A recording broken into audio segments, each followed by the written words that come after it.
Hello friends, welcome to నవలా హృదయం. ఈ వీడియోలో మనం వసంత శిశిరం నావెల్ నెక్స్ట్ పార్ట్ చూడబోతున్నాం. కథలోకి వెళ్ళిపోదాం రండి. చిట్లిన పెదవిని చూసి కోపంగా కొట్టేందుకు వసంత్ పైకి వెళ్తుంది శిశిర.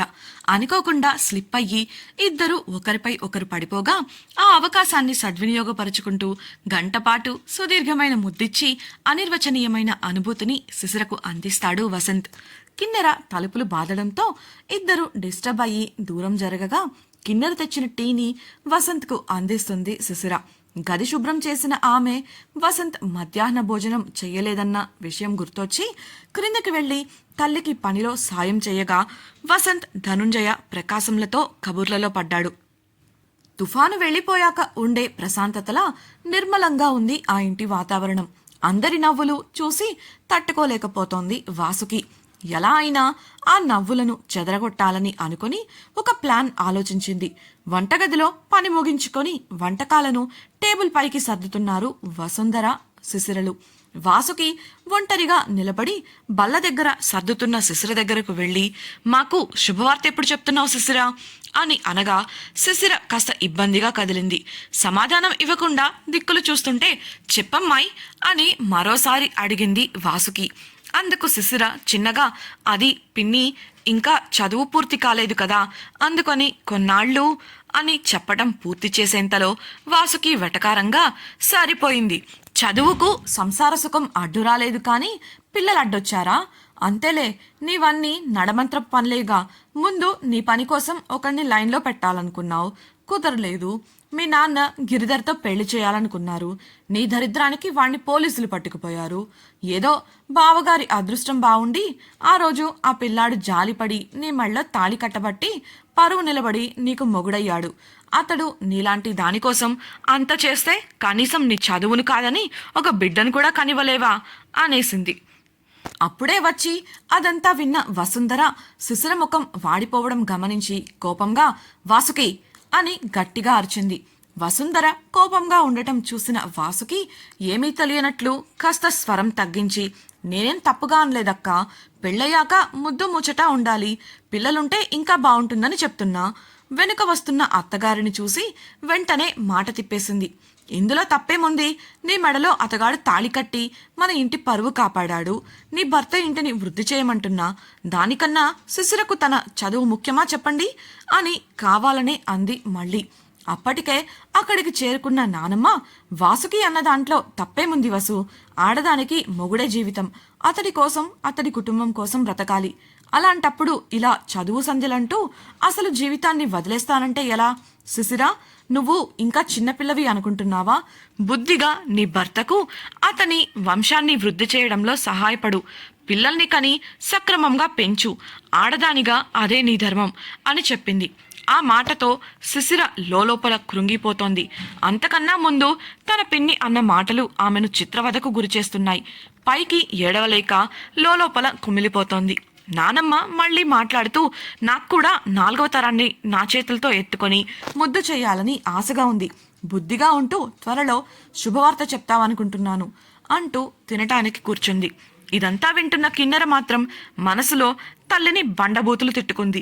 ఉసే మమ్మీ, నా ప్లాన్లు నాశనం చేసేలా ఉన్నావు కదా, వీళ్లను ఇప్పుడు దూరం చేయాలి అంటేనే కష్టంగా ఉంది, ఇంకా పిల్లలు పుడితే నా వల్ల అవుతుందా, మెంటల్ దానా అనుకుంటూ అవకాశం వస్తే తన తల్లిని రోట్లో వేసి దంచాలన్న కసిగా ఉంది. అప్పుడే లోపలికి వచ్చిన వసంత్, ధనంజయ, ప్రకాశంలు అక్కడ వాతావరణం వేడిగా ఉండటం గమనించారు.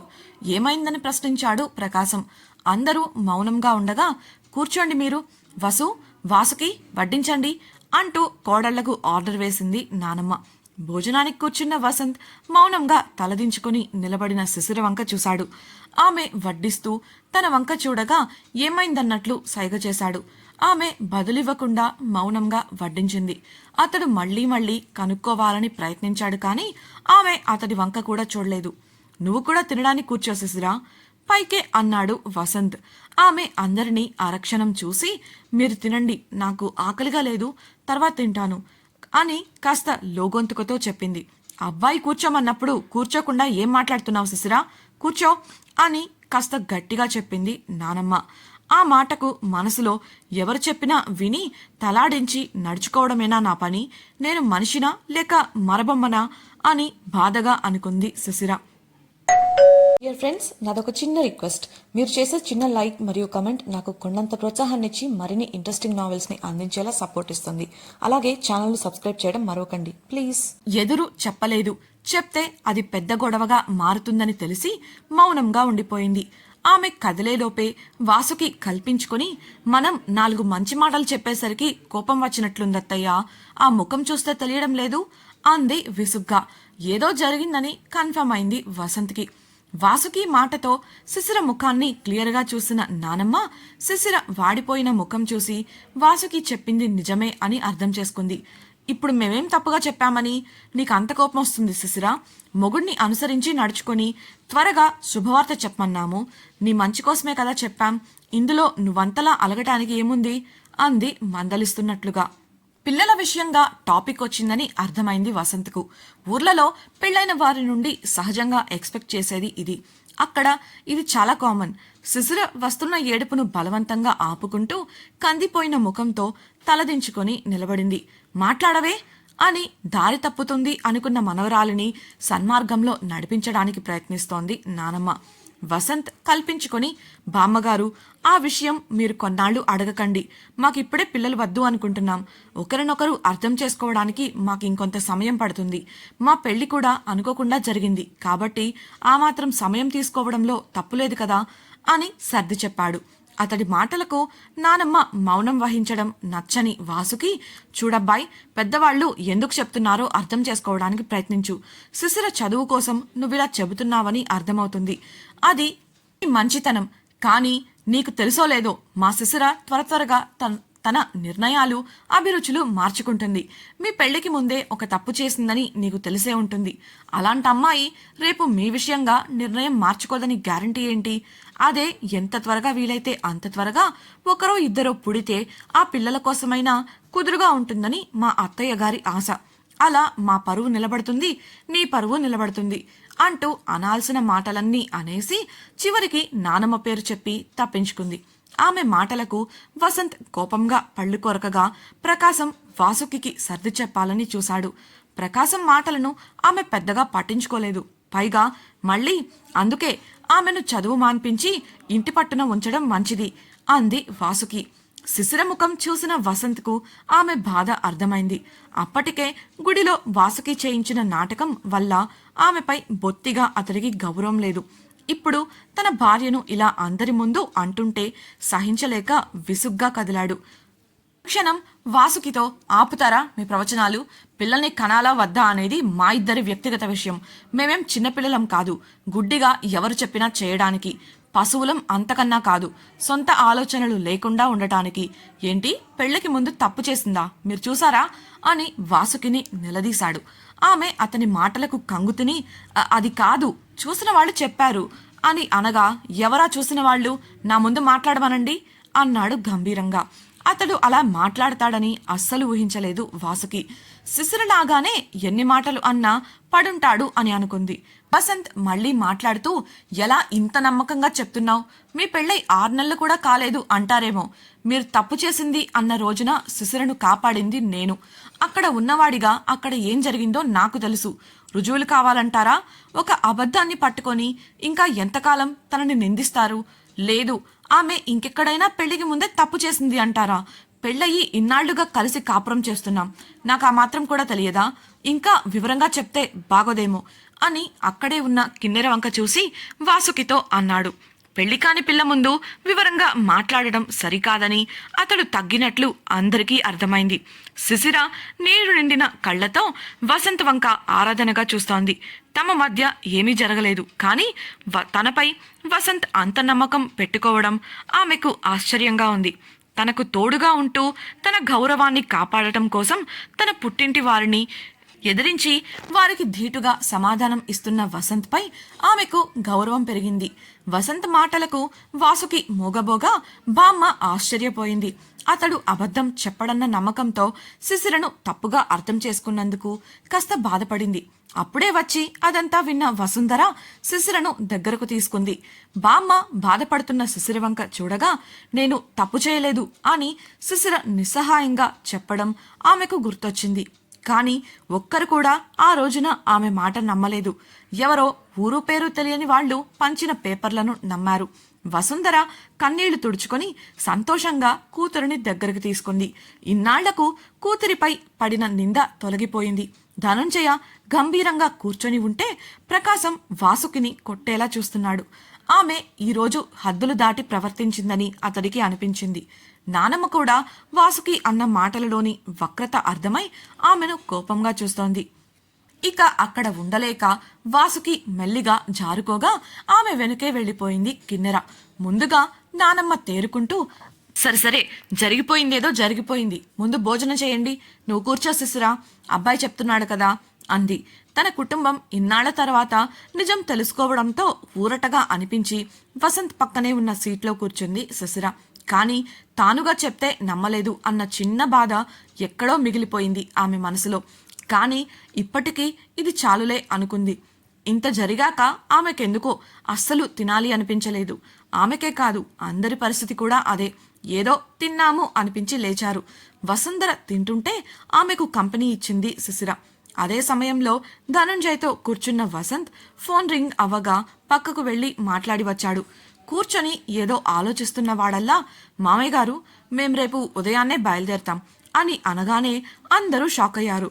ఎలాగో శిశిరకు సెలవులే కదా, అందాక ఉంటారనుకుంటే మధ్యలోనే వెళ్ళిపోవడం ఏంటని అనుకుంటున్నారు. ధనుంజయ్ అనుమానంగా చూస్తుంటే నానమ్మ నోరు తెరిచి అడిగేసింది వసంత్ను. ఏంటి బాబు, మాపై కోపమా అని. వసంత్ చిన్నగా నవ్వి అలాంటిదేం లేదు బామ్మగారు, సమస్య తీరిపోయాక అలా ఎలా కోపం తెచ్చుకుంటాను, మీకు నిజం తెలిసిపోయాక ఇంకెందుకు నాకు భయం అని అన్నాడు. మరి ఇంత అకస్మాత్తుగా వెళ్ళిపోతామంటున్నారు అని నానమ్మ అనగా, ఇప్పుడే ఫోన్ వచ్చింది బామ్మ, ఆఫీస్లో ముఖ్యమైన పనులున్నాయి, నేను వెళ్ళకపోతే పని ఆగిపోతుంది, అందుకే అలా అన్నాను, అది కూడా 2 రోజులు అక్కడే ఉండి పూర్తి చేయాల్సిన పని అని బదులిచ్చాడు వసంత్. ఆ మాటతో నానమ్మకు కాస్త ఊరటగా ఉంది. ఎక్కడ అతడు ఇందాక జరిగిన దానికి అలిగాడో అనేది ఆమె భయం. నిజానికి వసంత్ కంపెనీ సీఈఓ అనే విషయం ఊరిలో ఎవరికీ తెలియదు, ధనుంజయ శిశిరులకు తప్ప. కంపెనీలో పై స్థాయి ఉద్యోగి మాత్రమే అనుకుంటున్నారు. గదికి వెళ్తూ కొన్ని స్నాక్స్ పట్టుకురమ్మని శిశిరకు చెప్పి వెళ్ళిపోయాడు. వంటగదిలో ఆమె ఆ పని చూస్తుంటే వాసుకి తన అత్తగారితో, చూడండి అత్తయ్య, ఎంతలా శిశిరను ఆ అబ్బాయి వెనకేసుకొస్తున్నాడో, ముందు వెనుక చూడకుండా అబద్ధాలాడేస్తున్నాడు, ఎంతలా తన అదుపులో పెట్టుకోకపోతే మొగుడిని ఇలా ఆడిస్తుంది చెప్పండి, అసలు ఇలా ఆడదే పెత్తనం చేస్తూ మగాణ్ణి ఆడించడం మన ఇంటా వంటా ఉందా, ఆ అబ్బాయి శిశిర ఏం చెప్పినా చేస్తున్నాడు చూడండి అంది నసుగుతూ. ఎలా అయినా అత్తగారిని తన దారికి తెచ్చుకొని మళ్లీ శిశిరపై అనుమానం వచ్చేలా చెయ్యాలనేది ఆమె ఉద్దేశం. నానమ్మ వాసుకిని కోపంగా ఒక చూపు చూడటంతో ఆమె నోరు మూసుకోగా నానమ్మ వెళ్ళిపోగానే వాసుకి మూతి తిప్పుకొని వెళ్ళిపోయింది. నానమ్మ శిశిర దగ్గరకు వెళ్ళి, నన్ను క్షమించు శిశిర, నేను కూడా ఆలోచించకుండా ఎవరో చెప్పింది నమ్మి నీ మాటలను అస్సలు వినలేదు, నిన్ను అనరాని మాటలు అన్నాను, ఇకపై ఇలా జరగకుండా చూసుకుంటాను, నువ్వు మాత్రం అబ్బాయి చెయ్యి వదలకు, ఇలాంటి భర్త దొరకడం నీ అదృష్టం, చల్లగా ఉండు చెప్పేసి శిశిరను మాట్లాడనివ్వకుండా అక్కడి నుండి వెళ్ళిపోయింది.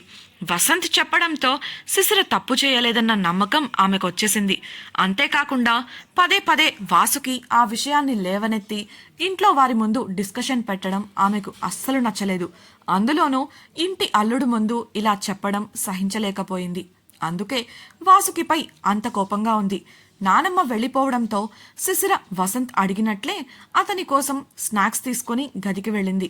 అతడు ల్యాప్టాప్లో సీరియస్గా పనిచేసుకోవడం చూసి అతన్ని డిస్టర్బ్ చేయకుండా స్నాక్స్ బల్లపై పెట్టి ఆ గది సర్దేసింది. అతడికి ఇంకా ఆలస్యం అయ్యేలా ఉందని అనిపించి తనకు అలసటగా ఉండటంతో బెడ్పై వాలిపోయింది. డియర్ ఫ్రెండ్స్, నాదొక చిన్న రిక్వెస్ట్. మీరు చేసే చిన్న లైక్ మరియు కమెంట్ నాకు కొండంత ప్రోత్సాహాన్ని ఇచ్చి మరిన్ని ఇంట్రెస్టింగ్ నావెల్స్ని అందించేలా సపోర్ట్ ఇస్తుంది. అలాగే ఛానల్ని సబ్స్క్రైబ్ చేయడం మరవకండి ప్లీజ్. తమ గదిలో మంచంపై పడుకొని ఉన్న తన భర్త వైపు నిద్రపోతున్నారా లేదా అన్నట్లు చూసింది వసుంధర. ఆమె అరమరలో బట్టలు సర్దుతూ ఉంది. అతడు మేల్కొని ఉండటం గమనించి మంచంపై అతని పాదాల వద్ద కూర్చుంటూ, ఏవండి, పిల్లలని ఇంకొద్ది రోజులు ఉండమని చెప్పకూడదు అని ఆశగా అడిగింది. అందుకు అతడు, నువ్వే విన్నావుగా వసు, అబ్బాయికి ఏదో ముఖ్యమైన పని పడిందని, అలాంటప్పుడు ఉండమనడం సరికాదు అని బదులిచ్చాడు. అది కాదండి, కనీసం అమ్మాయినైనా 4 రోజులు ఉంచుకొని పంపుదాం, చాలా రోజుల తర్వాత వచ్చింది కదా అని బ్రతిమిలాడటం మొదలుపెట్టింది వసుంధర. ఇంతకీ వసుంధర కోరిక నెరవేరుతుందా? వసంత్ చెప్పిన ముఖ్యమైన పని ఏంటి? ఇంతటితో శిశిర సమస్యలు తీరినట్టేనా? వసంత్ను దక్కించుకోవడానికి కిన్నెర ఏం చేయబోతోంది? తెలుసుకోవాలనుకుంటున్నారా? అయితే ఛానల్ను సబ్స్క్రైబ్ చేసి వసంత శిశిరం రాబోయే ఎపిసోడ్స్ వినేయండి. అలాగే మీకు ఈ నావెల్ నచ్చినట్లయితే వీడియోని లైక్ చేసి మీ సన్నిహితులతో షేర్ చేయండి. అలాగే మీ అభిప్రాయాలను మాతో పంచుకోవడం కోసం కామెంట్ సెక్షన్లో తెలియజేయగలరు. ఇట్లు మీ నవలా హృదయం team. Thank you for listening.